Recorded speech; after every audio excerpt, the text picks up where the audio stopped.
Yo, what is going on, everyone? My name is Nick, or the Notorious Fantasy, and in today's video, we're going over my favorite picks in every single round of your fantasy football drafts for the 2024 fantasy football season. Now, caveat, we're just going to be discussing rounds 1 through 9, as once you get past round 9, based upon aggregate ADP, you start to see a bunch of kickers, a bunch of defenses, and I wanted to keep it to the rounds where there were mainly actual players that you would want to take, and I'm not going to be sitting here getting down on my knees and talking about how you guys need to draft Justin Tucker or Kyren Fairbairn or something. So before we get on into my favorite picks in every single round, I would like to ask that if you guys are new to the channel and you do end up enjoying today's video, that you please make sure that you hit that subscribe button down below. And while you're down there, whether you are new to the channel or not, please make sure that you leave a like on today's video. It would help me out a ton. If you want to follow me on Twitter or X, please do so at NotoriousFantasy. And if you'd like access to my half PPR and full PPR rankings and cheat sheet, they're available in the link in the video description on Patreon for $7.50. So without further ado,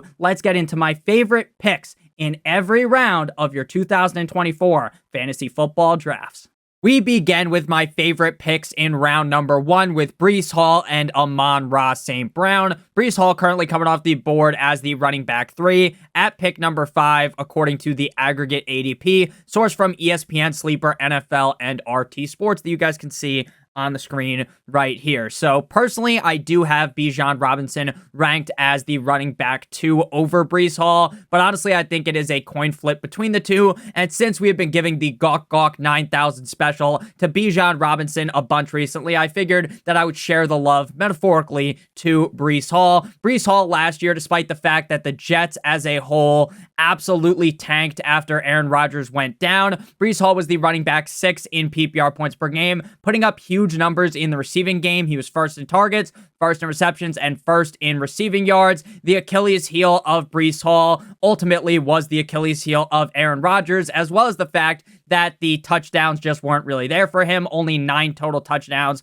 ranking 12th, and he had fewer than 1,000 rushing yards with 994. 13th at running back, though. He was 3rd in yards created, 1st in dominator rating, and 11th in yards per touch.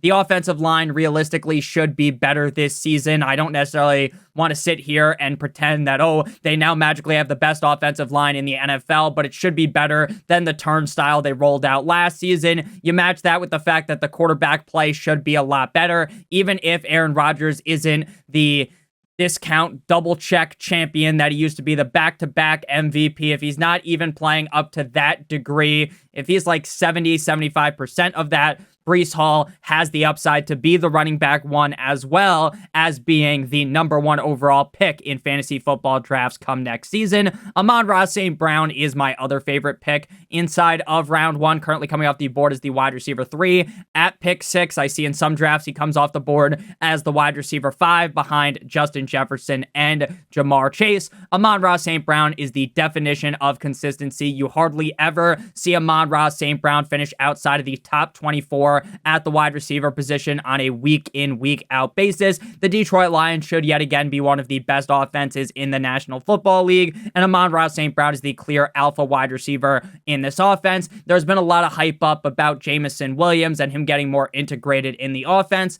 and while that is all fine and dandy, ultimately, Amon-Ra St. Brown has a huge stranglehold over this offense. He ranked 5th in targets last year, 2nd in receptions, 3rd in receiving yards, and 5th in total touchdowns. Over 1,500 receiving yards and 10 total touchdowns, where a majority of the season he was playing with his oblique torn off the bone. Wide receiver 3 in PPR points per game. He was 7th in yards per route run, 12th in true catch rate, 5th in contested catch percentage. In terms of the wide receivers going after CeeDee Lamb and Tyreek Hill, Amon-Ra St. Brown feels like the safest of the group.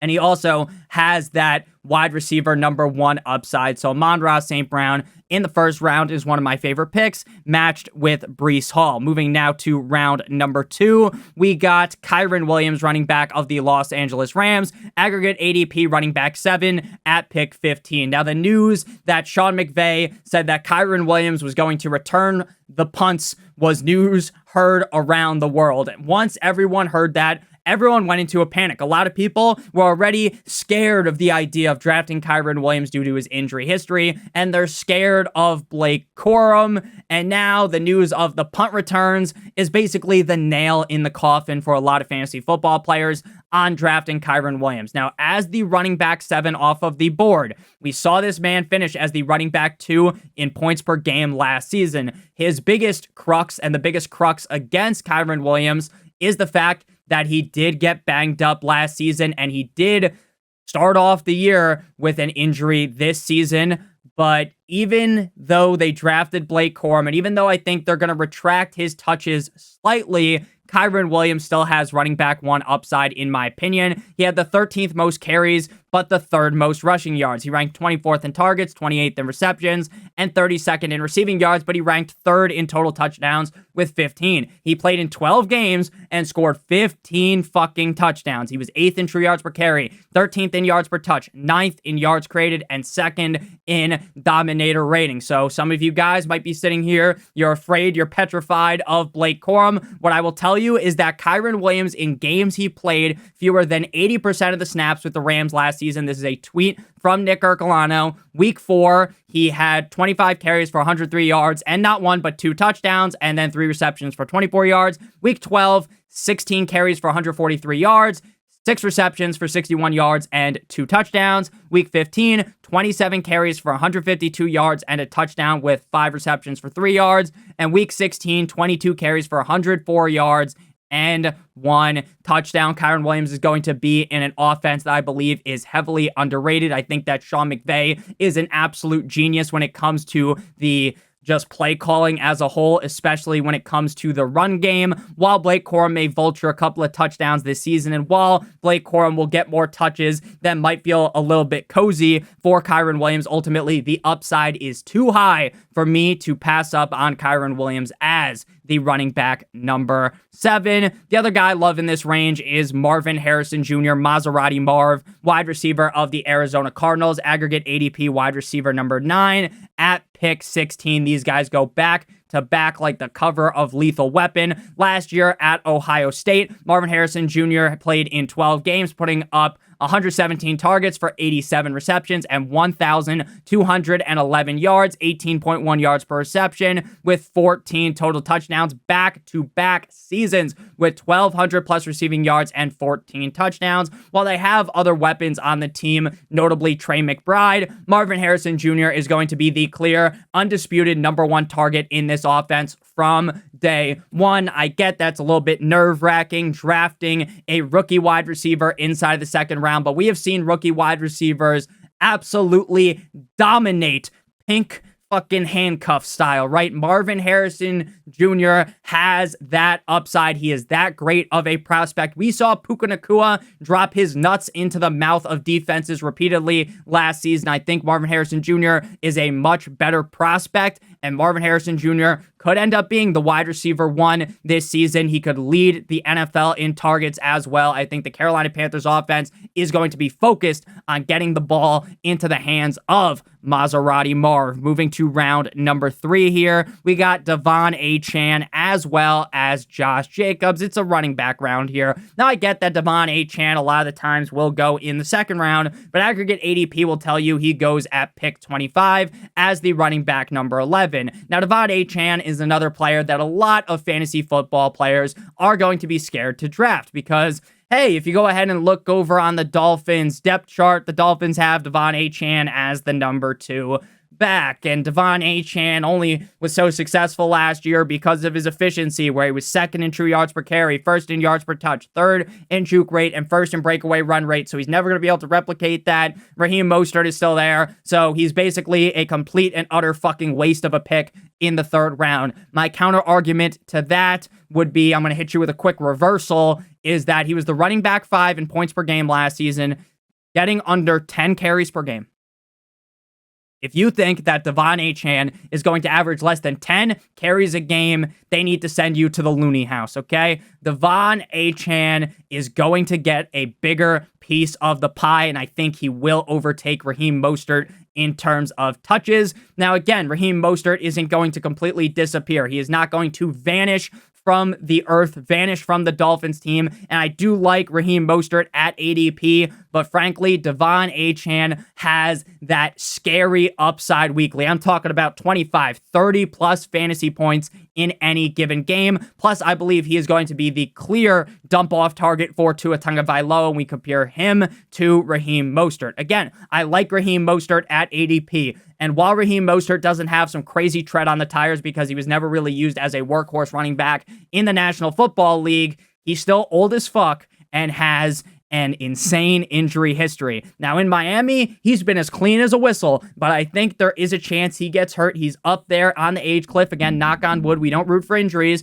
and that's not the only reason why I like Achane, but I want to get players on great offenses. I think the Miami Dolphins could be the best offense in the National Football League this season, and I believe that Mike McDaniel, just like Sean McVay, just like Kyle Shanahan, these guys that know how to dial up the run game. The Dolphins have one of the best run game systems, despite the fact that our offensive line is absolutely soft as baby shit. So Achane coming off the board as the running back 11. The upside is far too high, too damn high for me to pass up. Josh Jacobs is the other player here. Aggregate ADP running back 12 at pick 28 to me. It is basically an insta-click when I see Josh Jacobs or Achane inside of the third round. And honestly, you could debate their rankings if you wanted to rate Jacobs ahead of Achane. I wouldn't really debate you too much on that. Jacobs had a shit year last year in Viva Las Vegas, right? The team was an absolute disaster. They fire the head coach. They get rid of Jimmy Garoppolo. But by the time this kind of all sets in motion, the team starts actually looking decent, where they kick the ever-living shit out of the Chargers in that primetime game, dropping a gazillion points on them. Jacobs was hurt, right? So by the time everything starts to go right, Jacobs is out for the season with a quad strain. Now, the defenses knew that Jacobs was integral to the Raiders' offense, so they were just stacking the box all the time.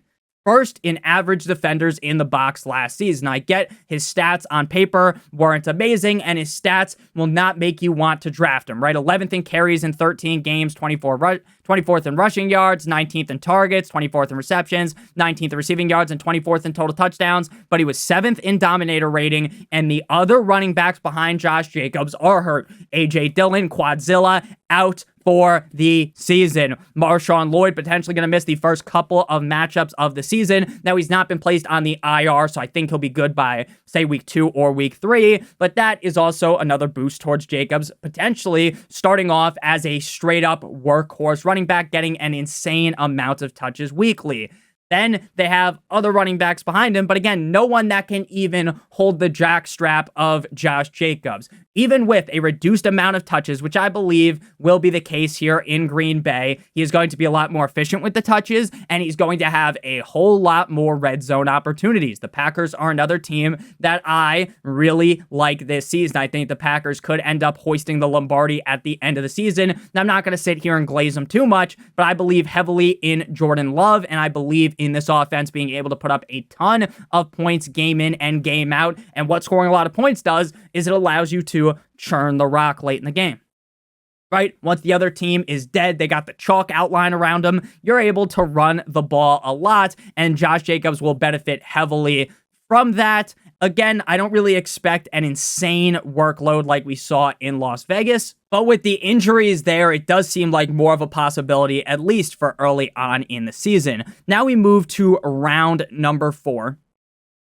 We have some breaking news regarding a player that goes in round number 4, and that is going to be Brandon Ayuk of the San Francisco 49ers. Now, Brandon Ayuk is currently coming off the board at pick number 37, which would be the first pick inside of the 4th round. Now, Brandon Ayuk just signs this insane deal. They bring out the Brinks truck to give him this contract, and that's great for Brandon Ayuk. So if you can get him in the 4th round, he would be one of my favorite selections because I think he's the clear number 1 target on this team. His efficiency stats last year will have your mouth watering, but I don't really think he's going to get taken in the 4th round. Now, since we're so close to drafts actually taking off, right? Most of you guys are going to be drafting Friday, Saturday, Sunday, or Monday. maybe the ADP isn't able to catch up to the news. Maybe the ADP won't shift so heavily to where Ayuk gets blasted all the way up until the second round. So if you could get him in the fourth round, he would be one of my favorite picks. Do I think that Ayuk is necessarily worth the contract that he got? Maybe, maybe not. But now that he's on the San Francisco 49ers, that would also bump down Deebo Samuel. But we talked about how I didn't like Deebo Samuel a couple of videos ago in the least favorite pick in every single round video. So make sure you guys check that out, of course, after you watch this video. So round number 4, the main guys here are Joe Mixon and Jaylen Waddle. Joe Mixon, running back of the Houston Texans, aggregate ADP running back 15 at pick 38. To me, the reason why I like Joe Mixon is as easy as 1, 2, 3 fucking ABCs. Shout out to the Jaxon 5. Joe Mixon is the clear lead back, the clear workhorse back on a Houston Texans team that had Devin Singletary looking like fucking prime Jamal Charles or something, right? He was running trains on defenses, and he's not even that good. Now, I'm not here to just dunk all over Devin Singletary. He might have a fine year in New York with the Giants, but Joe Mixon is now in the driver's seat of an offense that we expect to explode. Not in a bad way, though, like in a fun way. Have a huge season and score a ton of points game in and game out. Despite the fact that the Bengals team last season was a roller coaster ride. It was down, then it goes up and it hits its apex, and then Joe Shiesty gets hurt, and it is a quick decline. But despite the fact that, again, the team starts off with Burrow hurt, then Burrow gets healthy, they're on top of the world, and then they have that really big decline, Joe Mixon was still the running back, 6 in PPR and 11 in PPR points per game. Joe Mixon is far from the old version of himself. Joe Mixon's a little bit older. I don't think you can even compare the Joe Mixon of today to the Joe Mixon from a couple of years ago. But ultimately, they don't need prime Adrian Peterson, prime Joe Mixon here for Mixon to be successful in fantasy football. He's the clear lead back with Dameon Pierce and Cam Akers holding the Gatorade on the sideline. Last year, he scored 12 total touchdowns, 6th. He was 6th in yards created, 10th in dominator rating, and 14th in evaded tackles. The Texans are the perfect situation to succeed for Joe Mixon, and inside the 4th round, I am going to be hashtag all over that, assuming that he falls to you inside of the 4th round, and assuming that I only have one running back up to this point, because I'm not really going triple RB this season. So if I already have 2, I'm going to go with the other guy here, and that is Jaylen Waddle away, Waddle, till the very next day. Now, Jaylen Waddle is currently dealing with a undisclosed injury. Is that something that I'm panicking fully about? No, it's not DEFCON 5, wee woo, fucking full-on panic mode, but I am a little bit more worried than I was a couple of days ago. Ultimately, I think everything will be fine, and he will suit up in week number 1 up against the Jacksonville Jaguars at home in the 305. Shout out Pitbull. But my concern meter is at least a little bit heightened, but based on what Mike McDaniel's saying, I won't panic too much. Wide receiver 21 off the board at pick 44. Last season was a complete and utter disaster for Jaylen Waddle. Based upon ADP, he was a huge bust, right? And it was very, very bad. It's like when you were back in high school and you got to give a presentation, and for some reason your cock has reached maximum hardness, and now you got to tuck that thing in the waistband and go talk about World War II or something like that. So Jaylen Waddle bust last season, but the prior 2 seasons he averaged 115 plus targets, 35 plus receptions, 1,000 plus receiving yards, and 6 plus touchdowns. What's more likely? He puts up similar numbers to last season where he's iced out of the end zone with only 4 touchdowns. He has less targets, less receptions than we're used to, and he's completely washed. He's trash. He's finished. Or that Jaylen Waddle is one of the better wide receivers in the NFL, one of the best wide receiver 2s in the NFL. If he was on another team, he'd be the clear number 1 wide receiver. So is it more likely that that guy is straight up trash, he's completely washed, or that Jaylen Waddle had one down season and he's going to ride deep into the night again and have a huge season? As the wide receiver 21, you're definitely getting him at a discount, and this is a guy with top 5 upside in any given game due to how good the Dolphins offense is and due to how fast Jaylen Waddle is. He could take any slant directly to the fucking crib. He was 9th in EPA last year, 13th in target separation, 14th in fantasy points per route, and 2nd in route win rate. So the guy is able to get open very, very proficiently. So if he's able to get open at a top 10 rate again, right? If he's always open like 7-11, then Jaylen Waddle is guaranteed to have a huge bounce back season in 2024. Again, I am slightly worried about the injury though, but nothing to panic too much about just yet. Moving into round number 5, we got Malik Nabers and Aaron Jones. Now, Malik Nabers has some insane aura because the New York Football Giants fucking unretired the number 1 for Malik Nabers to become number 1 on the team. He was number 1. Aggregate ADP wide receiver 24 at pick 50. Now, the negative about Malik Nabers is Daniel Jones. The positive is just about everything else. The guy's fucking workout metrics are incredible. 93rd 40-yard dash percentile, 85th speed score, 98th burst score, 81st in terms of catch radius, all from Player Profiler. He was the number 6 overall pick in the 2024 NFL Draft. 13 games played with Malik Nabers, Brian Thomas Jr., and Jaden Daniels. At LSU, he had 89 receptions last season for 130 targets, 1,569 yards. Great season. And he had a 31.9% target share in the LSU offense and scored 14 touchdowns. Top 10 pick. Amazing stats at LSU. If you take Marvin Harrison Jr. out of the equation and you say, you know what? He doesn't get drafted this year, then maybe Malik Nabers is the clear number 1 wide receiver in this draft class. The weapons around him, Wan'Dale Robinson, Jalen Hyatt, Darius Slayton, are absolute dog water compared to Malik Nabers. If you watch the preseason games, while the targets might not have been the best, the dude was open. He was always open. He runs crisp routes. He's incredibly fast.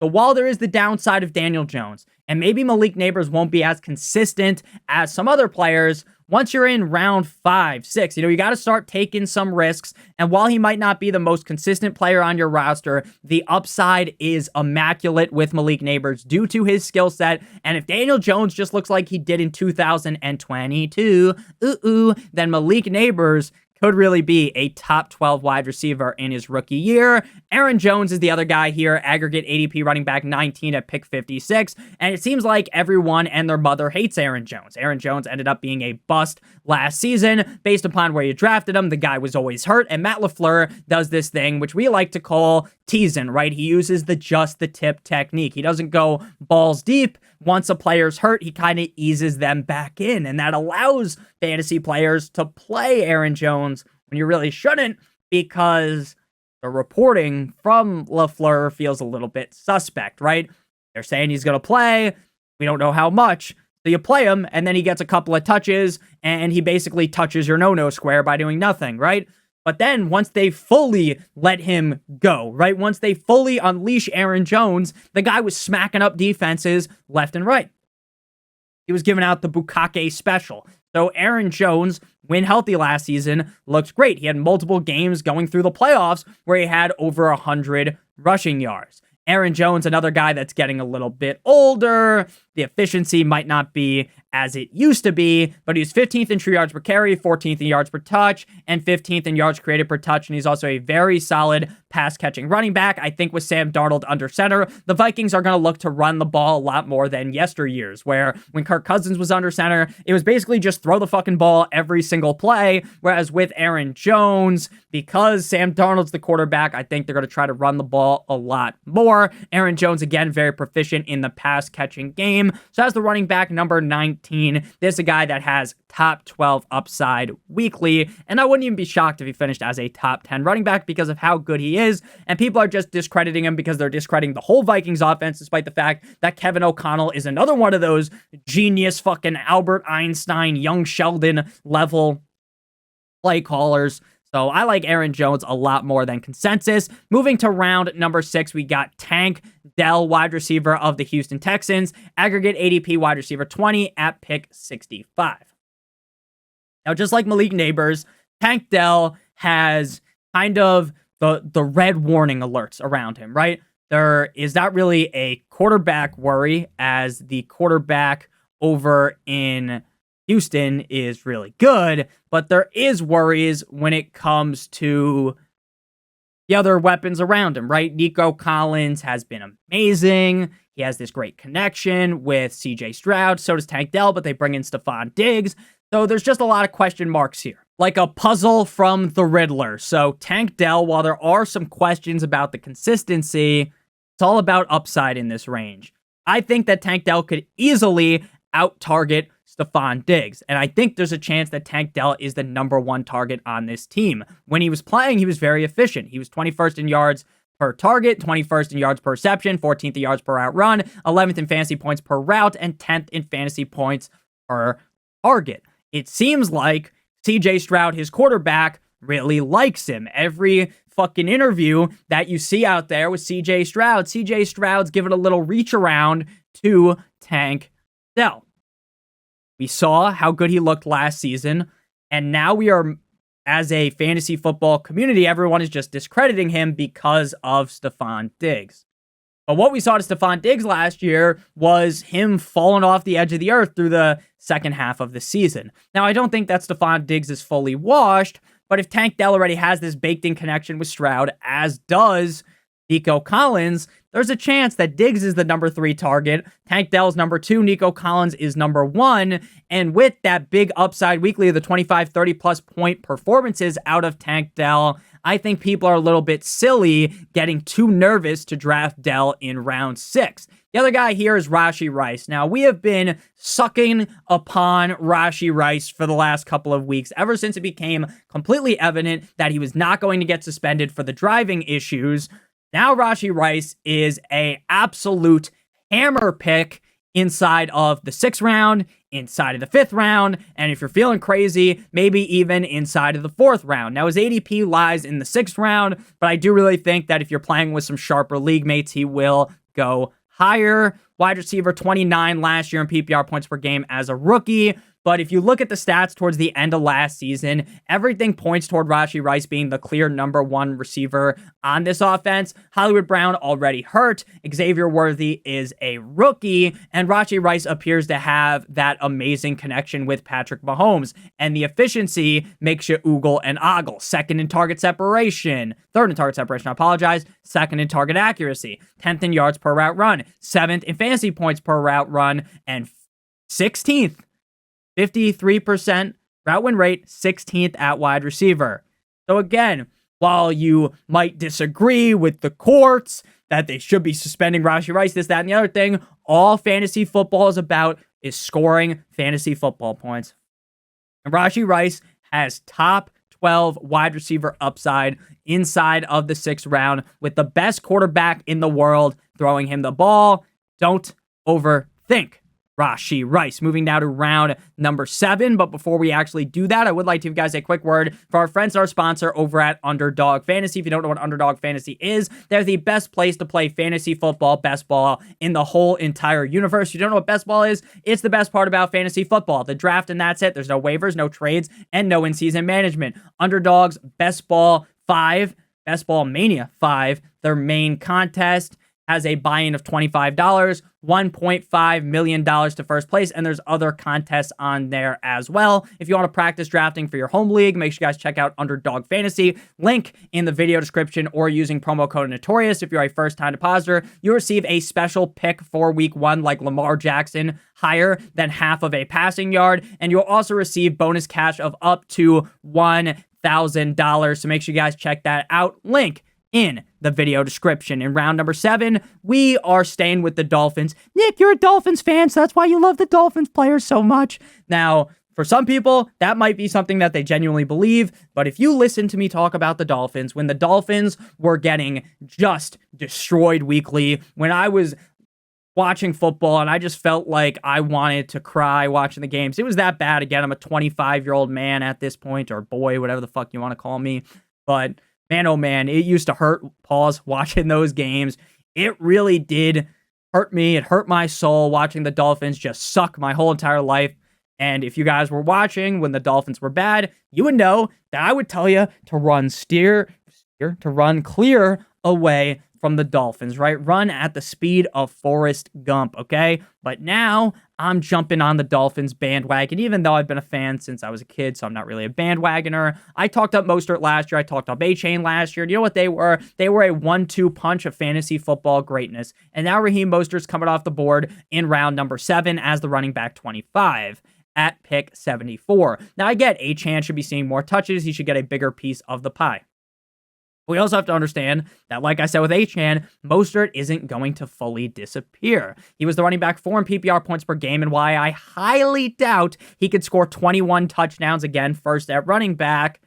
He was efficient. He was 11th in true yards per carry, 7th in juke rate, 6th in breakaway run rate, 10th in evaded tackles, and 8th in dominator rating. Again, while he is ancient, he's an unk at this point. He reached unk status. He doesn't have a lot of tread on the tires because he never really got a crazy amount of touches until he got to Miami. Now, if Achane gets hurt, knock on wood, we don't root for injuries, Mostert is a top 5, top 8 running back in my rankings every single week. If Achane is able to stay healthy for the whole season, then Raheem Mostert is a top 24 back that has a lot of touchdown upside due to how good the Dolphins are. So he's probably has a very small chance of busting unless he gets hurt, and he has a huge amount of upside if something was to happen to Mostert, and if something was to happen to Achane, but if nothing happens to Achane, he's just a fine starter every single week that could have a 15-plus point performance in any game. So Mostert's another guy where it's like, I get that with Achane seeing more touches, that's going to put some fear into the eyes of the Raheem Mostert drafters, and that's why he's not getting drafted a lot higher. But you can very much compare the situation of David Montgomery and Raheem Mostert, and David Montgomery goes a lot higher. The second guy here inside of round 7 is Jake Ferguson, Fergalicious, tight end of the Dallas Cowboys.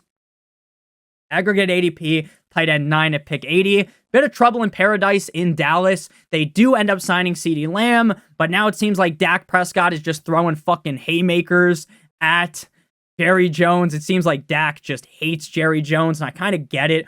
Jerry Jones just seems like a fucking idiot.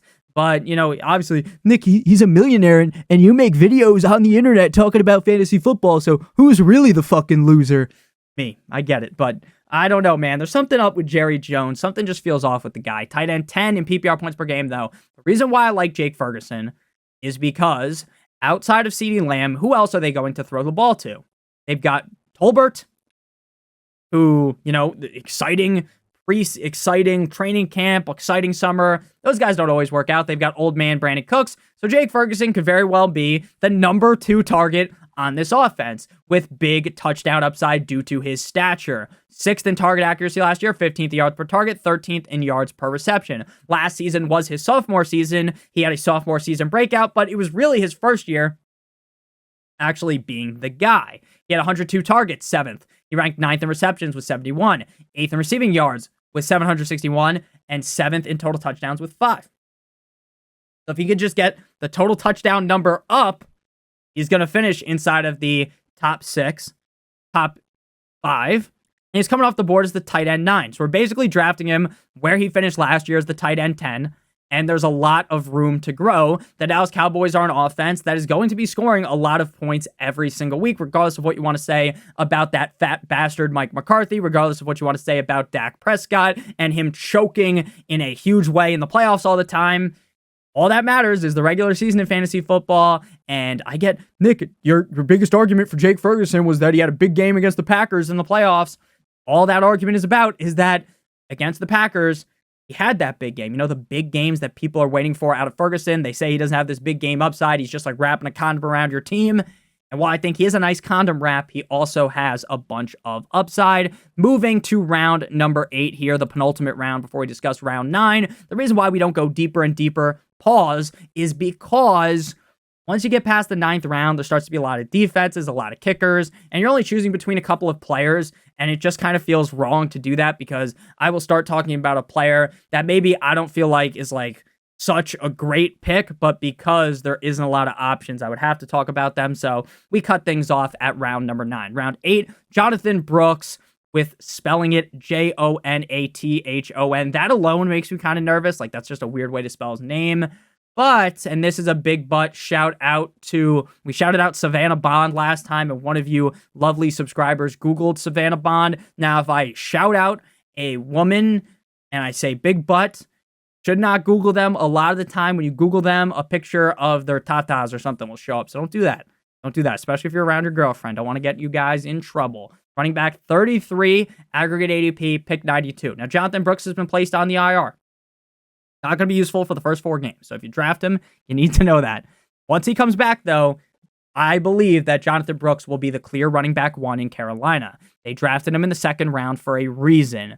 Now, he did tear his ACL in November, but been a long time since November, and typically it's easier for these backs to come back from just the ACL tear. Now, if he tore his ACL, his ACL, his LCL, his PCL, his meniscus, if he tore fucking everything off the bone like a nice rib, then I would be very concerned. You want to know why? Because a lot of those times with the compacting injuries, it's multiple surgeries, it's harder to come back from. It's why I'm fine drafting Jonathan Brooks and why I'm completely off the reservation when it comes to drafting 9-inch Nicholas Chubb.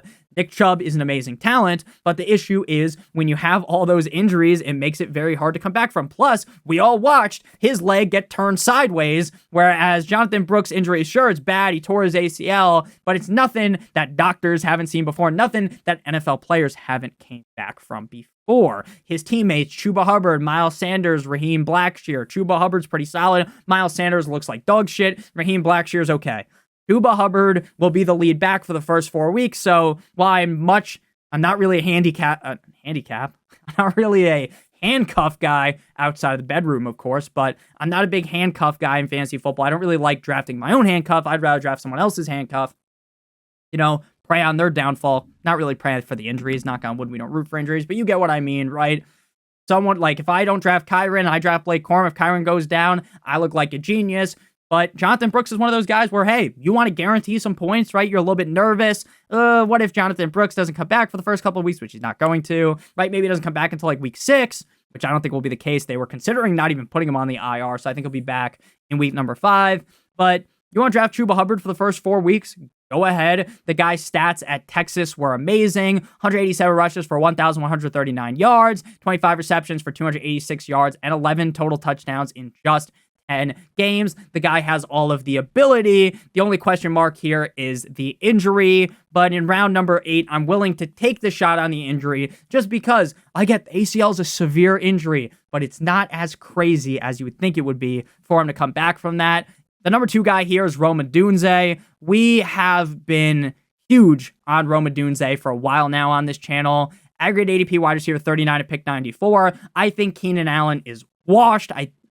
I guess that's the wrong way to put it because I don't think Keenan Allen's necessarily washed, but I think Keenan Allen, he's hitting the age where it's like the age cliff is coming for him, right? They are coming for him. It's like the Grim Reaper's coming for you, right? Now, I understand that maybe he has a solid start to the season, and frankly, I think he will. Frankly, I think he's going to come out the gate looking red hot, looking real hot like Sydney Sweeney or like Megan Fox in the Transformers movie, and then everyone's going to be like, ha, ha, ha, ha, ha. Nick, you look like a clown. Honk, honk with the fucking red nose, you bozo. You bozo. It's Keenan Allen season, baby. And then 5 weeks into the season, Keenan Allen's holding Rome Odunze's fucking red Gatorade, and Rome Odunze is out there in the 2 wide receiver sets. Is the risk? Yes, but he's a first-round pick. Highly touted prospect out of Washington. 21 years old last year, 14 games played at Washington with Michael Penix. 87 receptions on 141 targets for 1,553 yards, 17.9 yards per reception, and 13 receiving touchdowns. I believe heavily in Caleb Williams. I believe in the Chicago Bears offense as a unit. And I believe that Rome Odunze will become the number 2 weapon in this offense. Now, this could be a swing and a miss, and maybe Keenan Allen fucking fends them off all season. But guess what? It's just in the 8th round. If it ends up being a bad pick, it is what it is. It doesn't hurt so bad to cut a guy in the 8th round compared to like a 5th round pick or a 6th round pick, right? The deeper and deeper you get into the draft, the easier of a pill it is to swallow when you have to cut a guy. Final round here, round number 9. JSN, Jaxon Smith-Njigba. Now, I will note, I really like Ladd McConkey. I also like Jaden Daniels, Keon Coleman, but we have waxed poetically recently about all those guys, So we're just going to talk about JSN, who I haven't really given the proper shine to since the start of August. And now we're basically at the end of August, man. August goes so fast. Wide receiver 41, according to aggregate ADP, pick 98. Now, JSN last year, based on where you drafted him, you got absolutely fisted, right? If you drafted JSN at ADP, regardless of the platform you were on, even if you got him a little bit later, like a round discounted, you were still pissed off. JSN's usage was absolutely terrible. Pete Carroll, the gum chewer, did not do a great job in utilizing JSN. Considering where they drafted JSN, he ranked 6th in target separation and 17th in route win rate, but only had 93 targets, 63 receptions, 628 receiving yards, and 4 total touchdowns. Now, we've heard that the head coaches, the beat reporters, the coaches overall, not just the head coach, have been talking him up. The most recent report from head coach Mike McDonald, How to Farm EIEIO, said he's got this fluid explosiveness about him. He can run the entire route tree. Incredible ways to track the ball, body control, explosiveness in and out of his cuts, the mentality we want. He has that, right? That was basically like Mike McDonald was just deep-throating the guy. JSN also mentioned about the Ryan Grubbs offense, who is the new offensive coordinator of the Seahawks, that it has a lot of potential for explosive plays. Now, Tyler Lockett is still there, but I think this is the year where the baton is passed to JSN, becoming the number 2 target on this team. And while I love DK Metcalf, and while it wouldn't be the most likely scenario, right? This is definitely not the most likely scenario, but there is at least a small percentile chance that JSN becomes the number 1 target, not DK Metcalf. Again, if you're a DK Metcalf stan, don't fucking go off in the comments like a keyboard warrior flaming me. Nick, do you really think that's not going to happen, Nick? That's not going to happen. It's probably not going to happen. But there's at least a small percentage chance that it does. Geno Smith looked like ass last year, but I think he might look like, better ass this year. Shout out Mia Malkova. So JSN, round number 9, great draft capital, great player. The coaches seem to like him. These are the kind of guys you want to take a shot on. In the 9th round, the 8th round, you don't really want to be taking these super safe players. Talk about this a ton early on in your drafts. Keep it cozy. Keep it safe. Wrap the condom around your team. Put some bubble wrap around your team. Put them in a helmet, right? Keep them as safe as possible. No CTE here. But as you get deeper and deeper into the draft, you want to be taking more risk so you can get more upside, because you don't win your league in the 9th round taking the safest bet. You win your league hitting on a guy like Jaxon, Smith-Njigba. So thank you guys all so much for watching. If you did end up enjoying today's video, please make sure that you guys do hit that subscribe button down below. And while you're down there, whether you are new to the channel or not, please make sure that you leave a like on today's video. It would help me out a ton. If you want to follow me on Twitter or X, please do so at NotoriousFantasy. Check out my Patreon, link in the video description for the half PPR and full PPR rankings. And check out Underdog Fantasy, link in the video description, or use promo code Notorious. I love you guys all so much. Hope you have a great guys' day. Check out one of the videos on the screen if you haven't seen them already. Love you guys. Have a great one. As always, good boy.